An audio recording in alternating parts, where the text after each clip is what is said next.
ওখানে বিভিন্ন ধরনের জিনিস বাইরে ওখানে আপনার এটা একটু কম। কেমন দরে বিক্রি করতেছেন এখন এটি? ওই এই 70-80 টাকা। শো ও আগের তুলনায় কি এখন বেচা কেনার কীরকম এটা?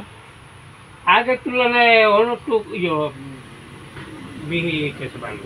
আচ্ছা, মানে রেটটা পাওয়া যেতেছে না জিনিসটা। ও জিনিসের রেটটা রেটটা পাওয়া যায় না। এইটা যে 80 টাকা করে মাল 80 টাকা 70 টাকা ওই একটা জিনিস আছে ওখানে আসেনি। আচ্ছা, কেমন খরচ পড়ে আপনার এটা করতে? পরে তো একটা ফাটিলে পুরো আসতে গেলে মিনিমাম 2000 টাকা লাগে। সেই অনুযায়ী মূল্যটা দিন। মূল্য সব বাড়ে কিনানো লাগে। এরপরে তোমার সম্পূর্ণ জিনিস কামড়া সামড়া বেড়াইলে প্রচুর টাকা। সামনে তো কালী পূজা বলে এটি মানুষের চাহিদা থাকে। আপনার কি মনে হয়, আপনার কেমন আশা? এমনি ভালোই, এমনি সাইজে ভালোই মাল চলেছে, কিন্তু দামটা মূল্য পাওয়া যাচ্ছে না।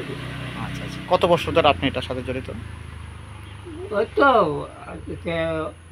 10-12 বছর এটার সঙ্গে জড়িত। এইটার লোক আমরা দু একটু বানাবো আগে সিজন আইলে ওই এক সপ্তাহ থেকে বানাইতেছি। ঠিক আছে।